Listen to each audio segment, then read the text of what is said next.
Sula Bridge. Ganda oh. So meron tayong 26 minutes papunta sa spot natin. Nandito yun sa kabilang isla na to mga tal. Ay, pambihira, makakakyat ba? Busin na lang tayo sa mga korbadahan. Ay grabe, ang late nito lalo. Sige. Bawal dito mahiluhin eh. Medyo delikado talaga siya mga tol. Okay, eto na ata yun. Parang dulong-dulo na sila ng islang ito. Tuturuan ko kayo mga tol ang tamang setup ng tarp. Kahit mag-isa talaga kayo, kapag ganito yung diskarte nyo sa pagtali, magagawa nyo yung tarp nyo, basta setup nyo. All goods. Pabili tayo ng tubig.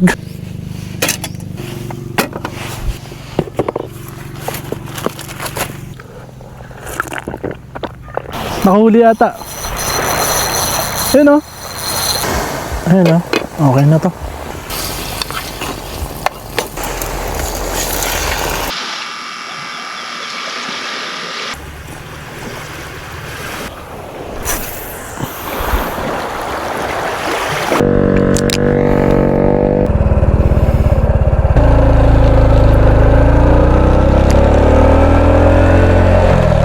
Okay, welcome mga tol sa panibagong episode ng moto camping adventure natin. At nandito ako sa yung kilalang tulay dito sa Albay, ang Sula Bridge na matatagpuan dito sa Bakakay, Albay. At ito yung tulay na nagdurugtong papunta ng Cagraray proper, Sula Bridge. Ganda oh. So meron tayong 26 minutes papunta sa spot natin. Nandito yun sa kabilang isla na to mga tol.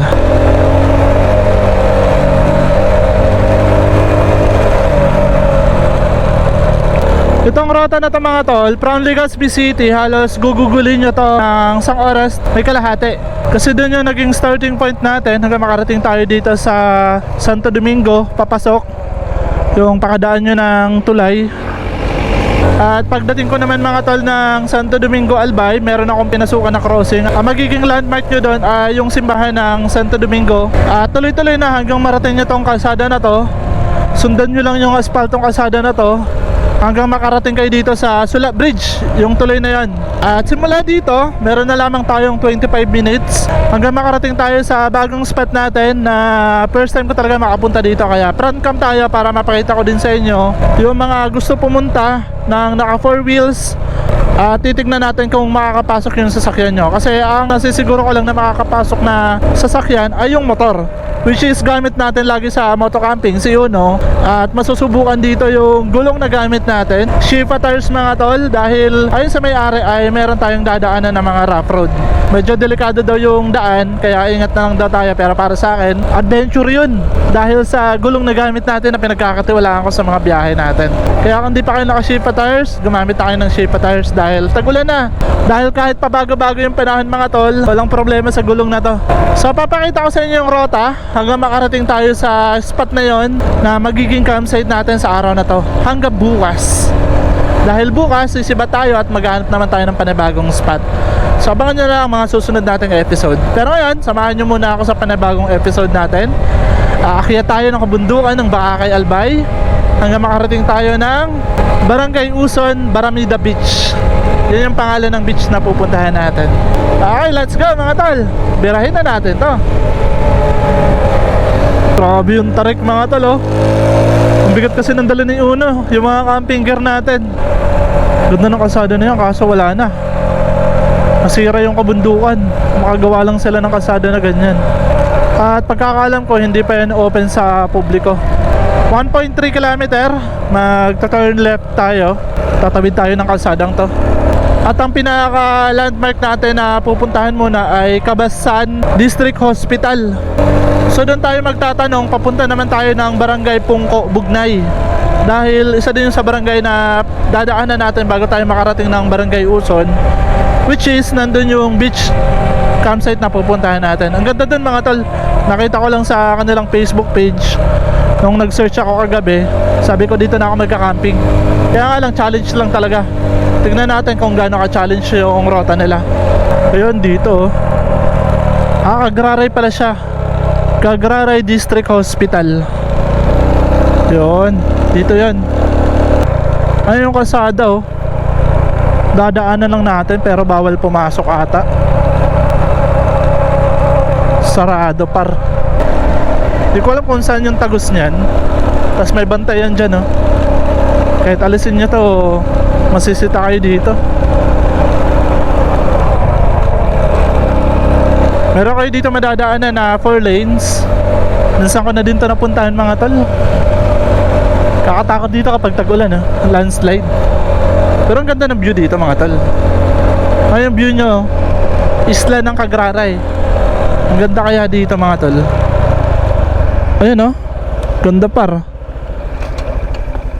Wow, panalo pa rin yung view oh.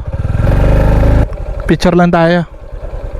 So meron pa tayong 15 minutes mga tol, 8.7 kilometer bago natin marating yung Kagraray District Hospital. Doon muna tayo papunta. At doon na lang tayo magtatanong-tanong ng daan papunta ng Barangay Pungko. Ito yun oh, Barangay Pungko. Tsaka dediretso tayo ng Barangay Uson. Ito talaga yung adventure, yung hanapin natin yung spot kung saan yung daan. Ito nung islong to oh. Yan ay Rapu-Rapu na ata. Kasi ang lapit nito sa Rapu-Rapu tsaka San Miguel Island ng Tabaco Albay. Ito yung Kagraray Island. Ayan, Rapu-Rapu na ata yan eh, sa kabila. Wala pang tulay dyan. Talagang nagbabangka sila. Itong lugar na to mga tol, talagang remote area na to. Kung hindi lang yung tulay na yon, yung tinawiran natin kanina, bangka yung solusyon dito para makapunta sa islang to. Buti na lang at merong nagawang tulay doon na dinarayo din talaga. May clear lang naman pero ito ay isla na kasi talaga, Kagraray Island. Tapos magkakalapit-lapit na lang yan, Rapu-Rapu Albay and San Miguel Island ng Tabaco Albay. Tapos after nun, matatanaw nyo na yung Catanduanes. Malapit na din dito. Mukhang nasa Kapatagan na tayo, pero meron naman ako natatanaw na paakyat. 8 minutes bago natin marating yung Kagraray District Hospital. At magtataga-tanong na lang tayo dun. So yun, meron tayo na daan ng sentro.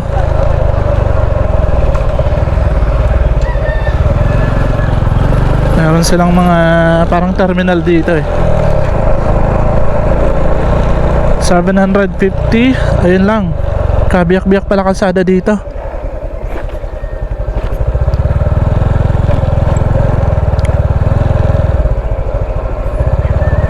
Di pala okay yung kalsada mga tol. Talagang mapapasabak tayo dito. Pero adventure to. Meron tayong panibagong rota na napuntahan at panibagong spot na mapagkakampingan. Ikuraw tayo dito. Kagraray District Hospital. Meron silang chapel, ang ganda. Welcome to Barangay Kabasan. Yung salitang Kabasan mga tol, ang meaning niyan ay palayan. Kabasan dito sa Bicol. Pero sa Tagalog ay palayan, taniman ng palay. Pero meron silang barangay na ang pangalan ay Kabasan. Buti na lang mga tol, hindi na ako bibili ng tubig kasi meron silang tinitinda doon na water jug. Tanungin na lang natin kung magkano yung water jug nila pang inumin. So at least kahit pa paano, makabawas tayo ng dalahin. Bago sa akin yung lugar na to. Ngayon lang ako nakapunta dito mga tol. 280 meters. Nandito na tayo sa District Hospital nila. Ano akong idea kung saan na. At pwede magtanong, saan yung daan papuntang Barangay Pungko, Bugnay? May crossing dito, papasok. Thank you po. Ito ata, rough road to.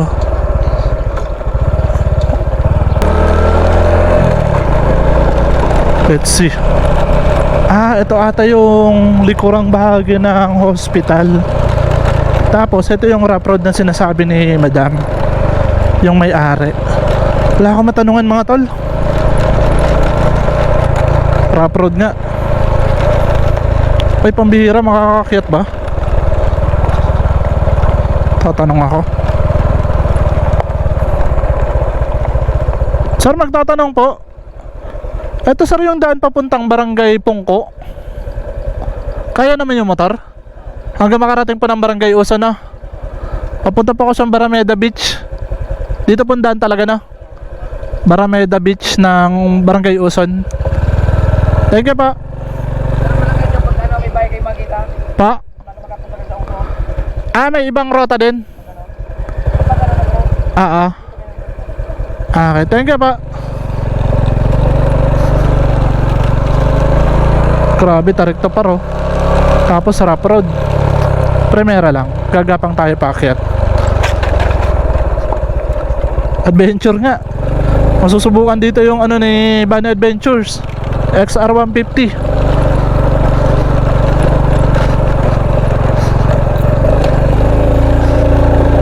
Dandahan lang. Mukhang kaya naman. Tarik siya par. Tapos mabato. Buti na lang talaga. Magandang klase yung gulong na gamit natin. Hanip na daan to par. Tarik.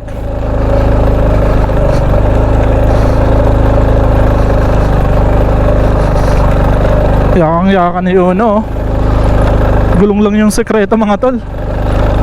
Eto na daw yung daan papunta ng Barangay Uson tsaka Barangay Pungko, Bugnay. Rough road na rough road nga.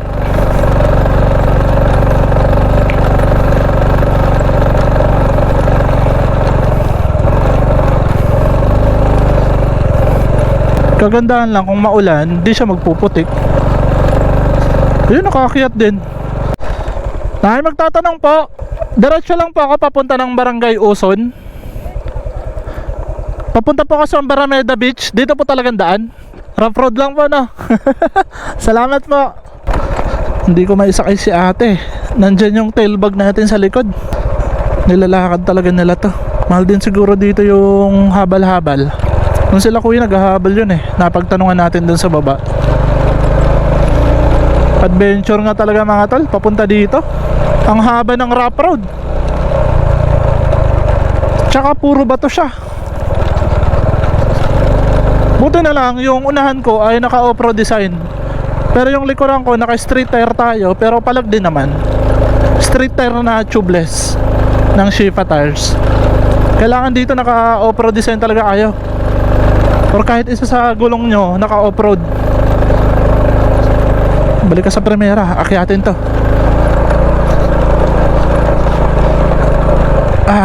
Grabe. Nadala ako dito. Dadalhin ka ng bato sa gilid. Buti na lang talaga wala akong dalang tubig. At merong nabibili na tubig sa beach na to. Effort tayo makapunta lang dito sa spot nila. Kasi first time ko din eh. Titignan ko. Kaya pala di nakatagos dito si Google Map. Hindi siya nag-google. Hanggang dun lang sa hospital na yan. Pero makikita nyo din naman agad tong rough road na to. Yung papasok. Ang haba paro. Talagang solid na pahinga to.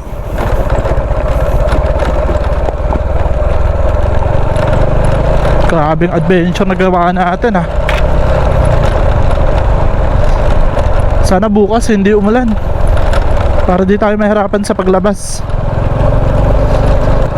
Ito yung Barangay Uson. Nandito tayo. Yung araw na yan na gumagalaw na yan. Tayo yan. So kailangan dito tayo makapunta. Grabe, ang haba par. Nasa 10 minutes na siguro tayo sa rough road na to. Buti na lang, isa lang yung matarik. Okay. May daan na dito. Pero kasya lang talaga yung motor. Bale, iwan nyo na dito yung sasakyan talaga. Pero kung naka 4x4 kayo, siguro pasok. Dito yung gulong kabilaan. Iibon no? Ganda ng kulay. Busin na lang tayo, baka may kasalubong. Ay nako, kala ko mahuhulog na tayo.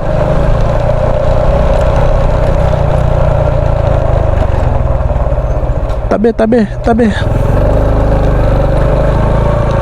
Hop ya. Kala ko lusong na lusong to mga tol. Grabe para adventure ngayon daan dito. Time check, 1:00 ng hapon. Okay, ito, merong signage mga tol. This way to Ocean Beach, Barameda Beach, tsaka Amari Beach. 3 beach yun nandito. Tsaka yan yung daan papunta ng Barangay Pungko. Dito na, meron ng signage ako nakita. So siguro makakarating na tayo ng tuloy-tuloy.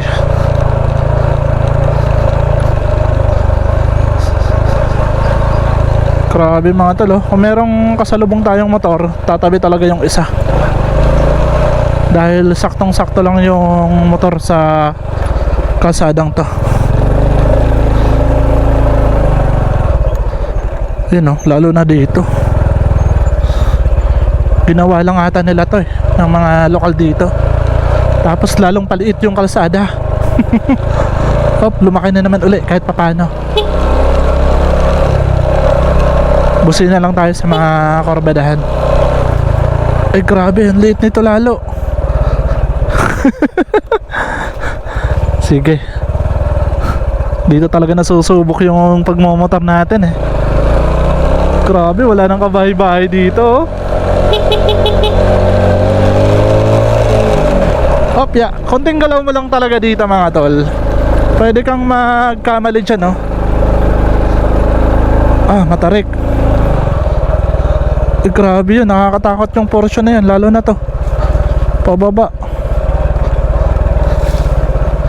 Hirap dito kapag may kasalubong par. Saan ka tatabi dito? Lalim ng kanal na yan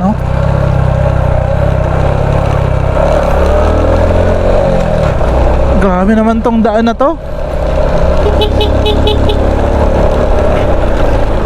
Bawal dito mahiluhin Medyo delikado talaga siya mga tol. As in. Tapos diretso lang ba? Hindi ko na alam kung bababa tayo dun.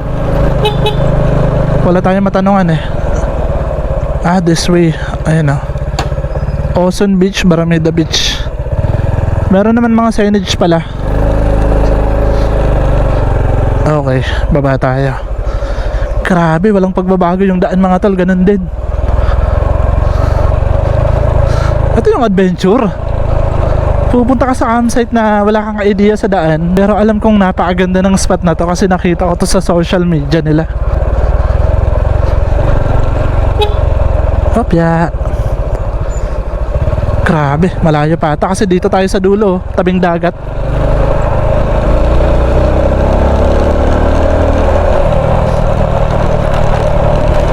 Ang bihirang daan to par. Opya, merong bahay.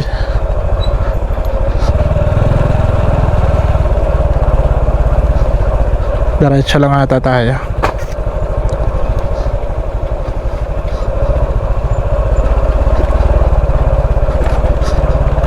May mga bahay na sa location na to.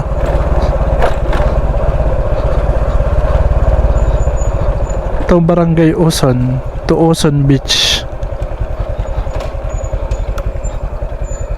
Dito ata. Ayan, barangay. Abandon na bahay yun Wala nang tumira. Dito kahit papaano 2 lanes. Nadoble yung ganong tipo ng kalsada.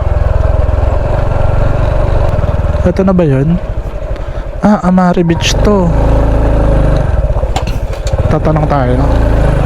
Yung pupuntahan natin, Barameda Beach.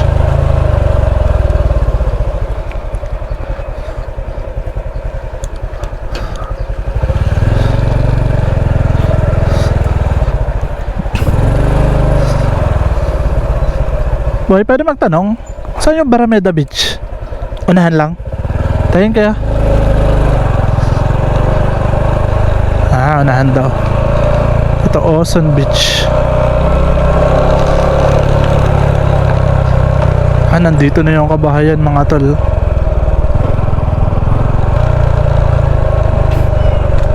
Ganda Tabing dagat na tong dinaraanan ko. Ah, okay. Ito na ata yun.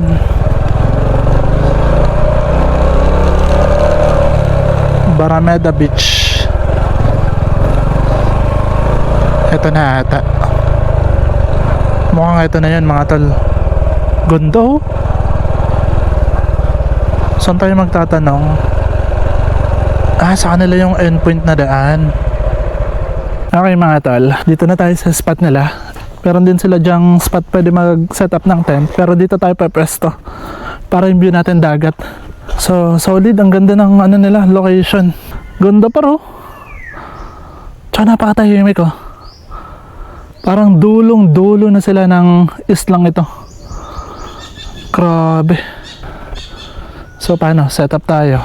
Ayan, baba ko muna yung mga gamit para malatag natin yung mga kailangan natin i-set up. Mababawasan yung bigat niyan.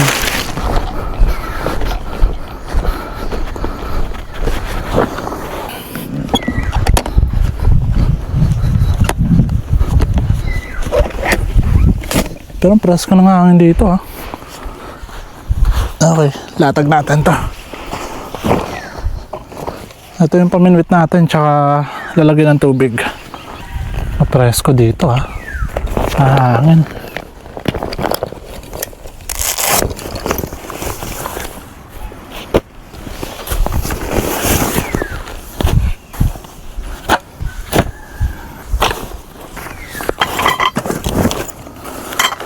Mahin natin yung tarp. At plano ako magpahinga muna after natin mag-setup. Tulog tayo kahit isang oras. Malayo-layo kasi na biyahe natin. Grabe par.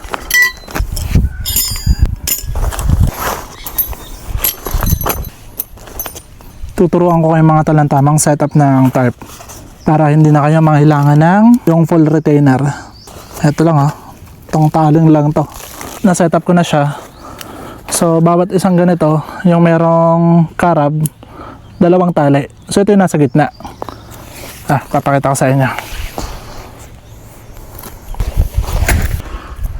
Setup ko muna yung pool.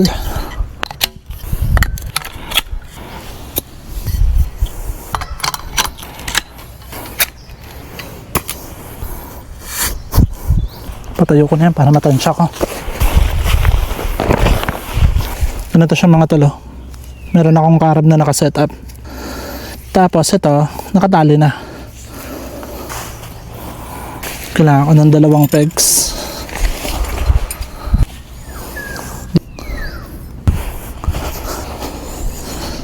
Tapos sa kabila naman. Kabila naman mga tol, ganun lang din. Tigas dito oh.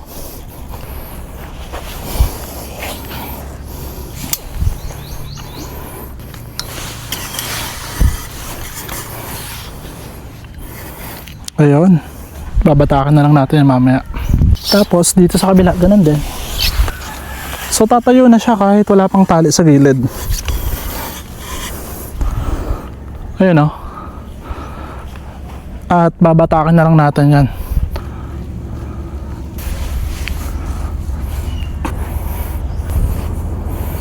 Kahit mag-isa talaga kayo, kapag ganito yung diskarte nyo sa pagtali, magagawa nyo yung tarp nyo, masa-setup nyo. Kagandahan nito mga tol, palagto sa malakas na hangin.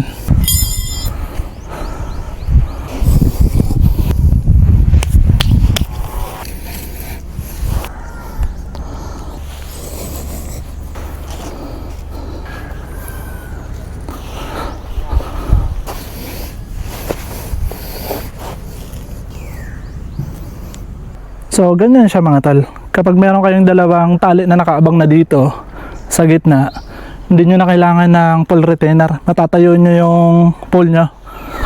Pantayin ko lang dito. Medyo tagilid eh. Ah, ganyan siya. Merong 2 tali. So kahit mag-isa kayo, yakang-yakan nyo na i-set up yan. You know. So makain nga lang sa tali. Pero mas safe. Kasi kahit gano'ng kalakas yung hangin, lalo na ngayon tabing dagat tayo, tsaka simula na yung tag-ulan, talagang masusubok na naman tong tarp natin. Ito, medyo matagal-tagal to, kaya ganito na lang natin siya. Okay, meron na tayong cot bed. Sarap muna matulog.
Time check, 3:26 ng hapon.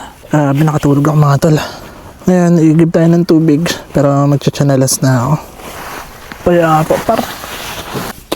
Chanelas tayo.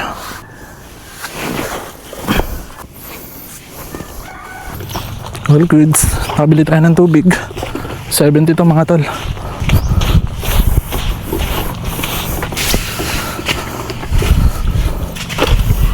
Ito mga tol, nakaigib tayo.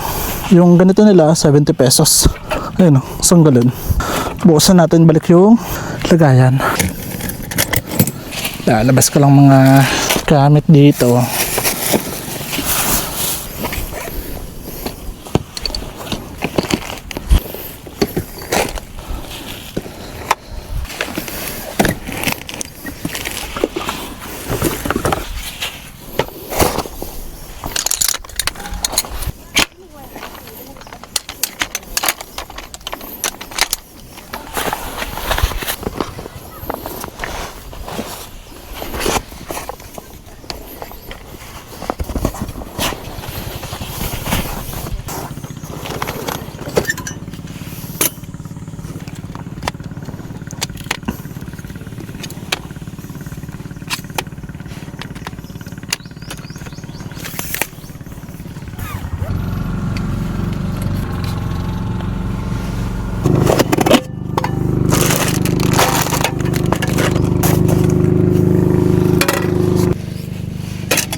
Mapaw pa nga.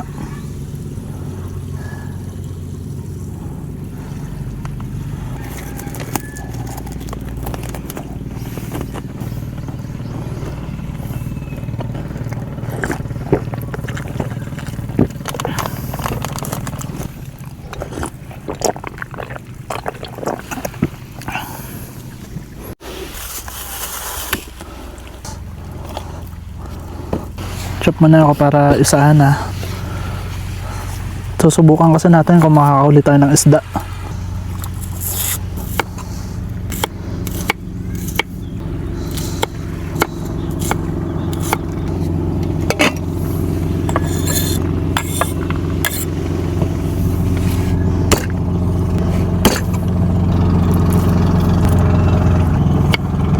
Ayan, yung mga lokal kakadating pa lang galing sa kabilang bayan. Pinakamabilis kasi na transportation nila dito. Kung nakita nyo naman yung pagmomotor natin kanina, ay halos napakalayo talaga at pahirapan sa daan. Kaya sila sanay na. Yung ibang way of transportation nila dito, ayan, bangka. Babangka ka talaga.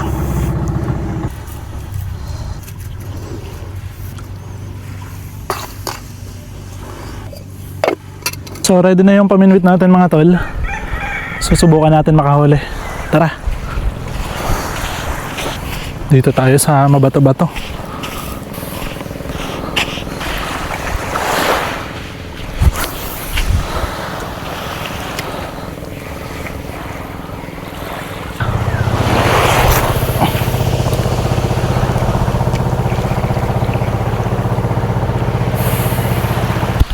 May huli tayo mga tol. Nakahuli ata. Ayun o. May huli tayo mga tol. Hindi ko alam kung anong isda to, pero kinakain to. Ayos. Meron tayong paksiw. Solid par. May tinik sa gilid. Diyan ka na muna.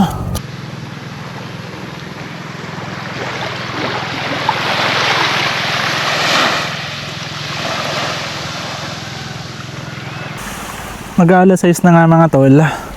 Isa lang yung nahuli natin. Ito yun. Kinuha ko pa rin kasi di naman yan lumalaki. Ganyan talaga yan na isda na yan. Yan o.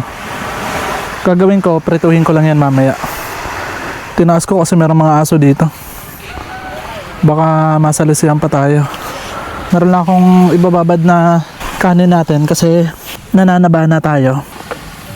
Yan o. Pa-black rice tayo. Isang ganito at 2 sabaw. Ugasan lang natin to ng 1 beses. 2 nito, 1 takal. After 30 minutes, saka na natin isasalang yan. Makakatulog na ako mga tol eh. Check natin. Ayun o.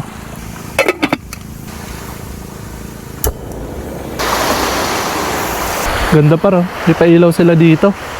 Parang sa Burawan lang. Ganda par. May kuryente kasi sila dito kaya pwede mag-charge sa mga kubo na yan. Sa mga cottage na yan. Ngayon maglagay na din ako ng ilaw kahit isa lang. Yun o. Kumukulo na.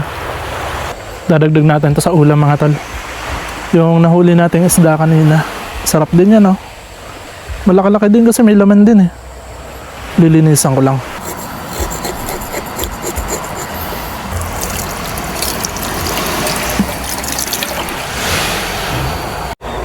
Yung black rice natin medyo matagal maluto kasi 2 yung sabaw, 1 taka lang yung rice nya.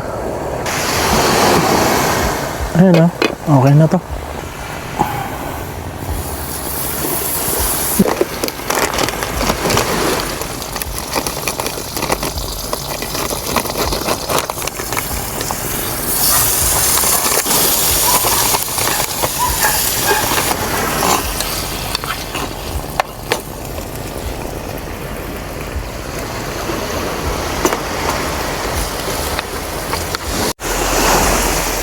Okay na to.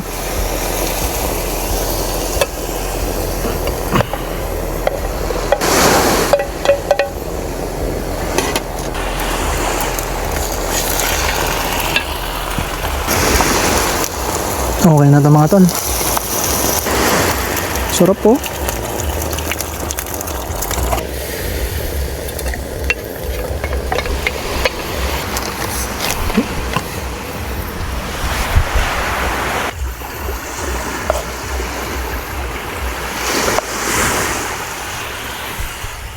Let's eat.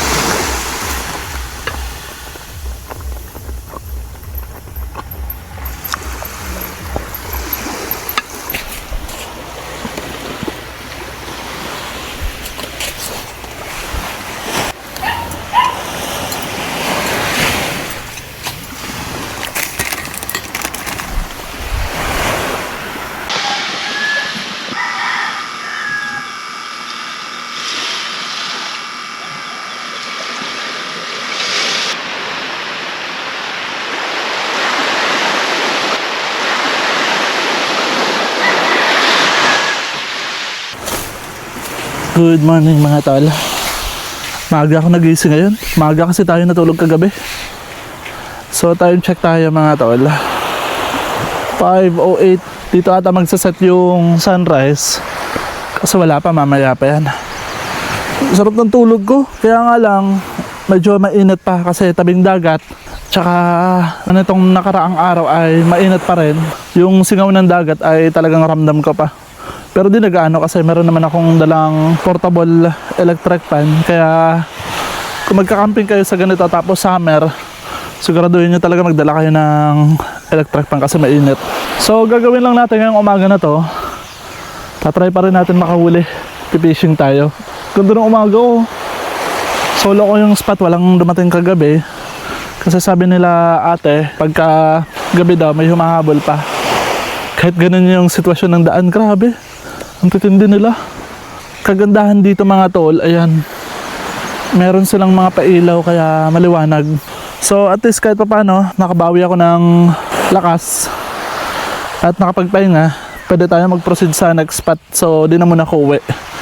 Gahanap tayo ng next spot. Atar natin dito. Pag-fishing muna tayo, kain. Tapos empake. Hanap tayo ulit ng spot. Para sulit naman yung paglabas natin. So paano? Kape muna tayo mga tol. Tapos after nun, subukan ulit natin mag-fishing. Makakahuli tayo. Let's go!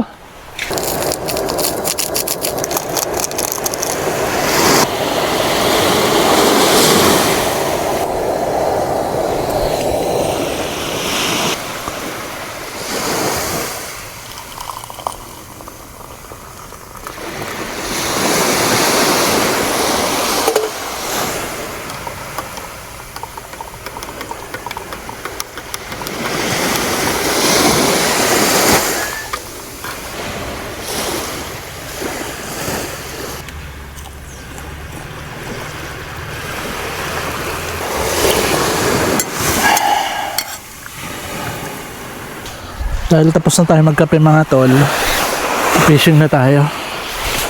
Dito ko lang iniwan yung pang-fishing ko. So safe na safe talaga dito. Try ulit natin kung makakahuli tayo. Ito kasi yung oras na nagsisilabasan yung mga isda eh.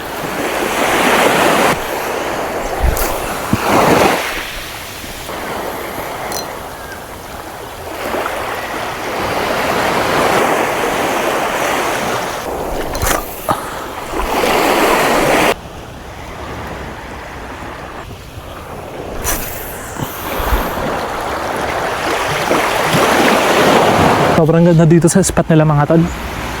Meron ditong mga portion na pwede din maglatag ng tent na panalo talaga. Grabe. Tutor ko muna kayo bago ako maligo pala. Ayan o. So ito yung area nila mga tol, kung saan yung ibang camper ay dito nagpepesto. Kasi tingnan nyo naman, ganda ng damo dito. Ganda dito par. Yung CR nila nandiyan sa bahay na yan, sa likod. Mamaya papakita ko sa inyo pagbadlaw natin. Ayan, ligo muna tayo. At sakaling wala kayong dalang ano dito, wala kayong dalang tent, magpaparantaman sila ng tent. Meron silang available na tent. Pinaparantahan nila yon.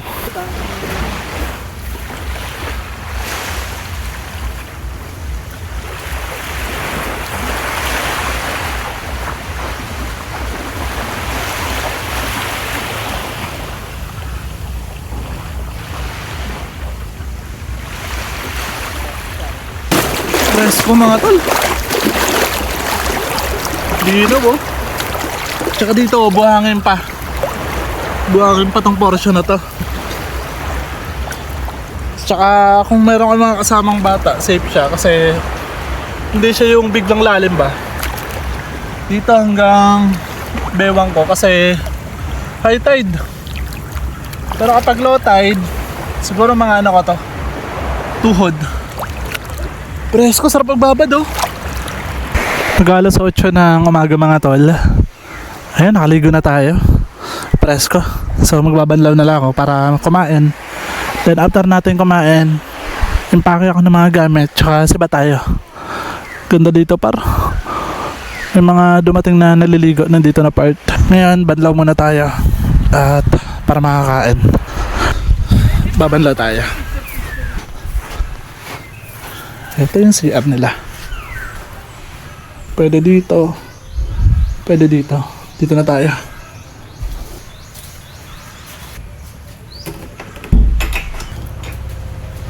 All goods. Kapagbanlaw na tayo mga tol. Hindi ko nakakain kagabi yung nahuli kong isda oh. May gulay pa tayo tsaka ano, karne. Pwede na to. Ito naman. Makakain na tayo. Ayun, okay na to mga tol. Makakain na tayo.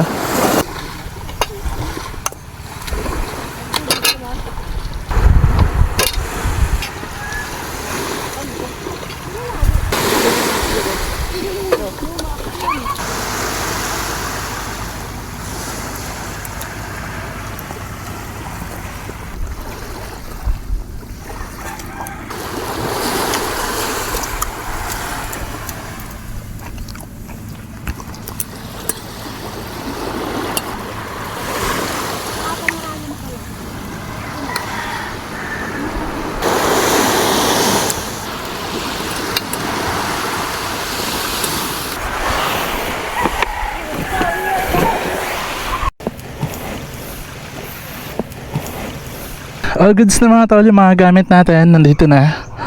At as usual, nakakalungkot naman na pagpapaalam sa ganitong spot na napakaganda. Sulit nakapagpahinga tayo at na-enjoy ko din yung pumiminwit. So ngayon ay pa-low tide na. High tide kanina eh. Lumabas na yung bato na yan. Ito yung pinagpwestohan natin na pwede nyo din pagpwestohan kasi merong punong kahoy. Tsaka pagka ganitong tanghali, malilim siya oh. Nakaranas lang ako ng init nung lumabas siya. So ngayon, papaalam na din tayo kala sir, kala ate. Dahil pupunta na tayo sa kabilang spot. Pero doon na magpapaalam sa labas para makita nyo pa yung daan. Adventure ba? Ate? Mauna na po ako. Thank you po. Apa, balik po ako pagkaan na. Apa.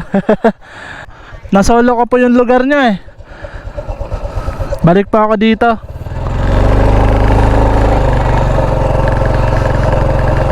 Thank you po. Si sir kumain po. Si sir po kumain. Pasabi na lang po. Oo. Apa, thank you po. Apa, salamat po. Okay. All goods. Wala na tayo naiwan. Maraming salamat kala ate sa Barameda Beach na makakapagpahinga kayo. Napakatahimik mga tol. Ganda. Ito, adventure pa palabas. Ang liit par.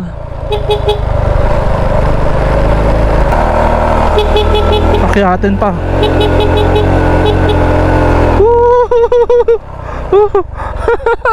Nakakyat din. Okay, liliko tayo. Ang tindi par na na. Ito yung nakakatakot kapag nahulog ka malalim oh. Oh, lalim par. Dito ako natakot kahapon. Grabe. Woo! Tindi na na. So dito na din ako magpapaalam mga tol dahil palabas na din ako ng kalsada. Kahit pa paano mapa-unti-unti ko na to kumpara dun sa nadaanan natin kanina. So papunta na din ako sa susunod nating spot. Magro-row camping tayo. Meron akong babalikang spot. Dito na muna ako magpapaalam mga tol sa episode na to. Abangan nyo yung susunod nating episode dahil patuloy ang ating pagka-camping. So paano? Hanggang dito na muna. Maraming salamat sa inyong panonood at sa suporta. Maraming salamat sa mga sponsor natin. Shipa Philippines, Shipa Tires, ang gulong na gamit ko. Sped Metal Oil, yung langis na gamit ko mga tol. Subok ko na yan. At si Great Outdoor Gear Store, yung mga camping gear na gamit natin, yung tent, tarp, lahat yan ay naipundar natin kay Great Outdoor Gear Store.